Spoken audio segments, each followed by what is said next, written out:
Perfect Turd Podcast, episode 56, Lamar. Special guest with us today. Yes. Director, special effect master, the holder of a Guinness Book of World Record, Joe Castro. Thank you for being here. Welcome, sir. Yes. Gentlemen, thank you for having me on the show. Well, Good to it's be here. no problem. I mean, because you've done a lot of work, just special effects wise and everything like that. First question, always going to be the first question. What got you into special effects? What got you into everything that you do right now? That's a great question. What got me started into special effects? Well, when I was 7 years old, like most 7-year-old boys, I liked dinosaurs, I liked dragons, and I liked anything. My imagination. I liked being creative. What my father was very keen on my likes, and he was my biggest supporter. And what happened was my mother went away like on a weekend cruise with her friends from work, and my father was babysitting me, and I grew up on a big goat ranch in Helotes, Texas. So there was a lot of like hard labor that my father would do outside on the ranch, and he didn't want me to get hurt, and he was doing something that it was difficult. So he sat me inside and said, "Son, watch this. You're gonna really like it." And showed me Godzilla versus the Smog Monster, and it was like it's like 2 hours. And while he was outside doing doing the work in the ranch, and I never seen anything like it before in my entire life. You have these monsters, and if you've never seen Godzilla versus the Smog Monster, you should see it. It's actually considered the darkest Godzilla movie ever made. Oh, okay. Huh. Godzilla almost dies in the movie. The Smog Monster is covering Godzilla with all this sludge, and he's like choking on the sludge, and the sludge is going all over his face, and it's pretty brutal. Anyways, after that movie was over, when it was over, my dad came inside. I was like, "What's the next one? I'm ready for the next one." Yeah, and I knew exactly what I wanted to do. I just wanted to make monsters. I think I even I asked my dad. I was like, "What is that? How do we do that?" And he said, "That's special effects. They use special effects to do that." And I said, I want to make special effects, and I want to make monster movies." And from that moment on, I've never looked back. I've always pursued that dream and chased that dream, and now I'm living that dream. So how do you get into it though? Like, do you be an apprentice to somebody, or you I just start see. fooling around That's a learning? good question. That's a good question. Okay, so between the time I was 7 and the time I was 12, at that point, I like literally started to acquire information that would lead me to that direct, lead me down that path. Like I knew that I needed to learn how to make monsters, so I would look for books and things that taught me how to make monsters or anything with monsters. Oh, okay. And there's a guy's name is Alan Orbsey. He wrote a book called How to Make a Monster, and it was a step-by-step instruction book on how to like make monster faces, Cool. with makeup and gluing hair, fake hair on your face, and making a Frankenstein mask. My mother, who was a school teacher, and my father, who was basically a phone salesman and a goat rancher, bought me a video camera when I was 12 years old. It was $2,200. That was a lot of money in Yeah. 1982. And when they purchased it for me, they said, "Here's your college education," and that's I think I broke it like in the first year. It was a portable one. I dropped it and it broke it. And then one of my best friends, who's still one of my best friends today, his name is Stephen Schaff. His father worked in computer sciences for the military. His father literally just opened up the VCR and went, "Oh, there you go," and he handed it back to me. Nice. He fixed it. Because it's like fixing an old card these days. It's easy. It's like Oh, it's yeah. a puzzle. 1, 2, 3. Purchase Yeah. it, and it's that simple. It's not like it was today. It was analog. I made all kinds of movies, home movies with friends. One of my best friends, still my best friend today. I see him. I like to try to get out to see him at least once a year. My friend Kevin Williams. He had a video camera. I had a video camera. I would go over to his house on weekends, and all we would do is stay up all night long making crazy special effects and horror movies. And we watched rated R splatter movies on VHS, all night long. And our parents were like, "Whatever, we don't get it, but go ahead." And yeah, so it was a great child. It was a great time. Awesome.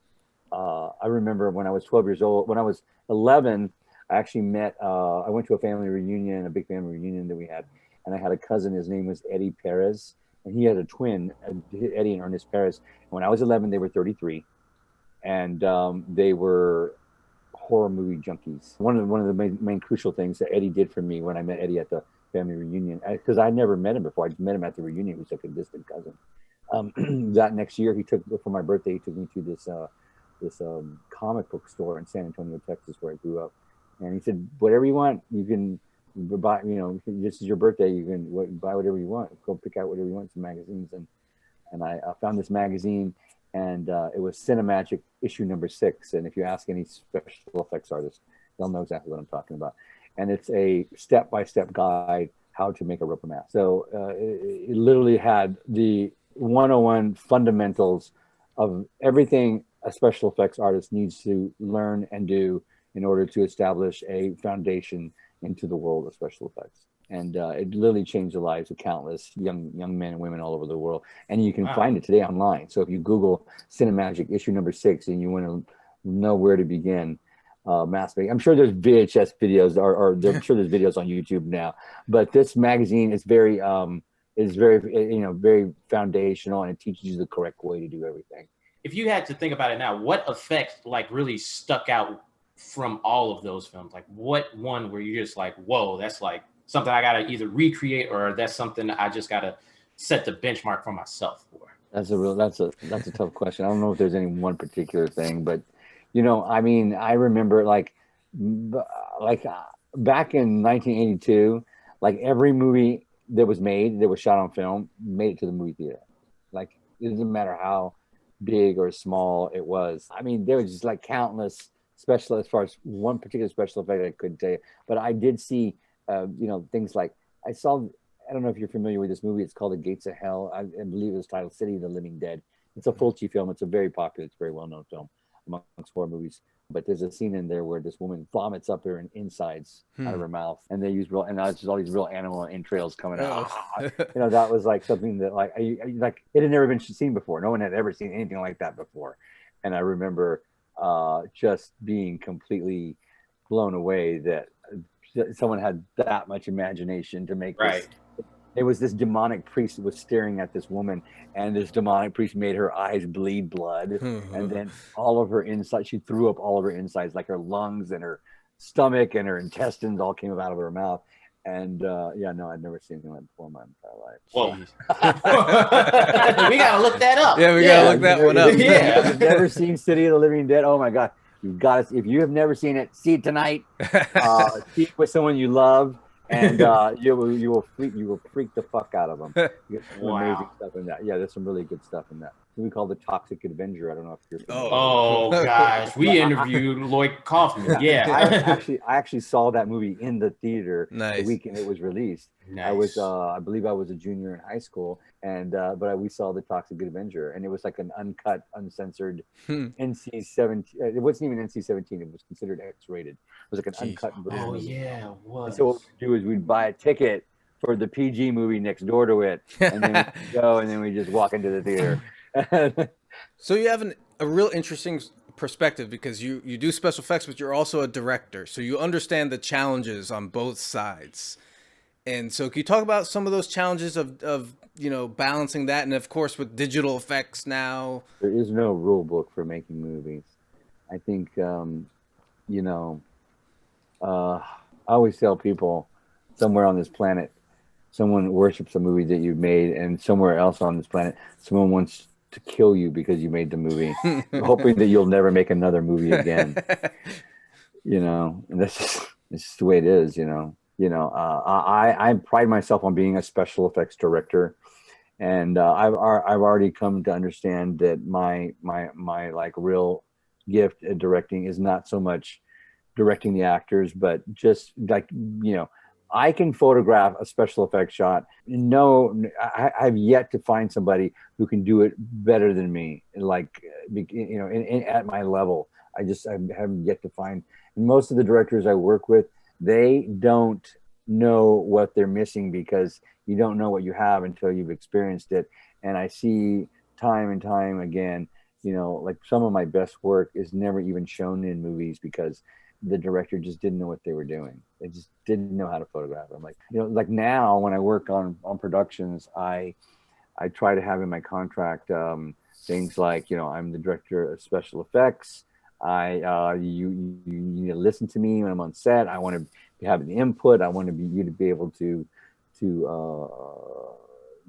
take my advice, and in a way that's going to be serviceable to the film, so you don't miss something that poured your budget into, and then you don't even know how to photograph it correctly to have it for the film, and so that's challenging all on its own. You can make the most amazing thing and then no one will ever see it because somebody else edited it out, didn't photograph it correctly, didn't light it properly. Could be countless other things going on. So, and I went to school back in 2010 to learn motion graphics with like some 3D elements in it, and my intention was to go to learn a form of like 3D modeling and 3D animation with like character animation. And the school that I went to was kind of sold me on the idea that they were going to teach me that. Of course, they only gave me like 2 days of that. And I don't know if you have any experience working in the program Maya, which is the pinnacle 3D modeling program. You can't do 2 days. You can't do 6 hours in Maya on two different days and expect to learn anything, to be honest with you. And so I learned a lot of motion graphics. I did learn some buttons and some tools, and I can manage my way around After Effects and some of Maya. But I tend to like to shoot everything digitally, and then if I can find a really cool, unique way to implement some sort of visual effect into the process to kind of blend it all together and kind of make it more magical, then I'll do that. Sure. But whenever you have a creature in broad daylight, out in broad daylight, without any shadows, it's always more difficult to make it look realistic. And yeah, a lot of that stuff now, monsters have always been best shown in the dark. Right. And same with CGI. But I tend to like to make everything practical and then finesse it with a little CGI. Well, we mentioned at the beginning, Guinness Book of World Record holder, 155 kills in the summer of Massacre. Was that like a goal? Were you trying to? When we made that movie, 2010. That's 11 years ago. But that was the year I went to school to learn visual effects. Oh, okay. And, we were shooting a movie at the same time, and I had every intention of setting a Guinness Book of World Record when we were making it. And we didn't want to tell anybody about it while we were doing it. In fact, not even everybody had the whole script because we didn't want everybody to know what we were doing. And but I was learning like just like recently we were looking at the movie and I'm like, it's so painful to watch because I was learning how to do special visual effects, and then I was implementing them into the film, and a lot of it, some of it worked perfectly, some of it was just acceptable, and some of it is completely unacceptable. It was just like, it's like any schoolwork. I got A's, B's, C's, D's, and F's. If you watch the film, it's a heavy CGI oriented film, but there is a lot of practical in it, and I covered up a lot of the practical with digital. Mm-hmm. I mean, all the common mistakes that everybody does, and but yeah, I wanted to make a movie that had the highest body count in a slasher movie, and it was a big undertaking. I didn't do it by myself. I had my partner Steven Escobar, who executive produced it, and then we did all the post production. And he actually did all the work with the Guinness Book of World Record to get that done for us. That was a big undertaking. And then we had a co-producer. His name was Schroeder, who also helped with the body count and co-wrote a portion of it and directed a portion of it with me and helped with all the special effects. It was basically three of us that made this film, and I'm very proud of the movie. And like I said, when you look at it, it's stylized. It won like 36 awards or something. It wasn't just the Guinness Book of World Record. We won some huge film festivals that year that it was released. I remember this was over 11 years ago. So like literally like some of the special effects you see in there are like stuff you can see like on Snapchat now or something. Technology has just, but like even like with the first Terror Toons, we made that movie almost 20 years ago, and people will look at it today and say, oh, that's cheap. And like, but no one knew how to do that then. Like, right. My partner taught himself how to do After Effects while we were making the original Terratoons. Today, everybody can do it. And people pretend like, oh, that's easy. Yeah, well, it's easy now that we showed everybody how to do it. Right. And yeah, that's just the way life goes. I'm so glad you mentioned Terratoons because I remember seeing that movie. And then Joe, you said the budget was $2,300. And then I just remember one of my favorite scenes was the head opening scene. Like, how do you balance like doing, a movie like that with like the budget and everything like that? Like, being from special effects and direction and everything. Yeah, we made that movie for $2,300, and this was 2001. It was shot, I think it was shot on a Beta camera, $300 for the rental of the camera for a weekend. Because the movie was shot in 3 days. Okay, wow. Oh, so we rented the camera for a weekend. It was 3 days. I think that even the like tape stock that we used, because it was analog, we recorded on a tape. I think those tapes were borrowed. They were like someone gave us like tapes that had already been shot on because we couldn't afford to purchase new stock. Yeah. And then all the special effects in the movie were made, were made by my friends and myself at the special effects shop where we worked. The house it was shot in was the house we were where my boss at the special effects shop lived. Probably spent maybe $500 of the dollars on the masks and the gore and the blood. And, wow. All the weapons were made out of sheet foam core, and right on. that kind of thing. It was very, very inexpensively done. I mean, most of the magic from that film came from what Steven Escobar, my partner, produced with the After Effects, and it really, really brought that film together. And then Josh Logan did the score for that film, and Josh has gone on to do a lot of great work in other people's movies and other people's films. But that score, I think, that Danny Elfman style score really brought that whole movie together. And so I gotta give him credit too. That's cool. Some questions from our mailbag here. Yes. Okay. Well, one question is on the sci-fi show Face Off. Yes. How accurate is that process? How accurate would that feedback? Would you get that from a real director? Okay. So first of all, the show Face Off is not an actual competition show. It is a show that is produced by a group of individuals that write soap operas. So what they do is they write drama, and then they cast their drama, and then they manipulate the people on the show who are the contestants into actually believing they're on a competition. The feedback that is given to the actual contestants, each judge on the show has a microphone, tiny microphone in their ear. And the producers are literally talking into your ear, say this, say that. Right. And they say it. And the whole thing is manipulated. There's during the casting process of that show, the producers pick 11 winners, or 11 losers and 1 winner at the very beginning.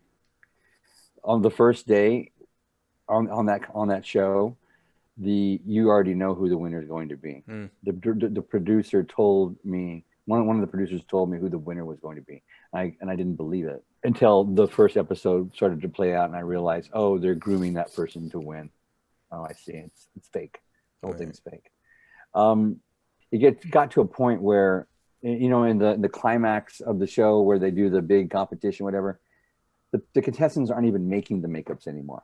They bring in outside makeup artists from other seasons to help them with it, because there's just not enough time to do those beautiful elaborate makeups in 18 hours. It's just doesn't work that way. The whole thing is so fabricated and such a farce. It what they'll do is like with my work, what they'll do is, I mean, these producers, their skill is making people look bad. That's exactly what they did. Right. They would take someone's work that looked amazing, and they would find the worst angle, and they photograph the angle, and that's what they would present to the audience. And then they would find somebody whose makeup was complete shit, and they would find an angle they could get away with it, and they'd photograph that and make it look good. The show was supposed to like blow up people's careers and Right. make them amazing. Exactly. It didn't do any of that. It didn't do any of that. Well, let's see. Go ahead. my spirit. I mean, does that make sense? I It mean, does. It does. And makes it's actually perfect sense. yeah. important to know. I walked off as soon as I found out who the winner was going to be, and the whole thing was fake. I walked off the show, Oh, wow. and of course, they made me look bad, and they, defame me, and they did all that stuff. But and then my partner and I, we're the ones that exposed them for what they were. Oh, okay. And the judges can love your work, but yet when they go to sit down and talk about it, It's got to be what the producers. yeah, they'll just they groom it to be whatever they need the drama to be that week, or whatever they need it to look like in order Oh, for. damn. Well, geez, we're gone overtime. So to wrap it up, Okay. where can people connect with you online to find out about your upcoming projects and all the cool stuff? Awesome. Yes, they can connect with me. I'm on Facebook every day. Facebook.com/Joe.Castro. Send me a friend request if you'd like to make a movie. I'm easy to work with. But most importantly, send me a message with your friend requests. I get lots of friend requests, and I vet everybody. I'm also on Instagram. You can reach me at Joe_Castro_director. And reach out to me there. Say hello. Let's make some movies. Sweet. Awesome. Joe Castro, thank you for joining us. Thank you so Peace. much, for real. Thank you, gentlemen. Peace. All right. Thank you. That was great, man. Thank you. Have a beautiful day, gentlemen. You too. See Bye. ya. Too.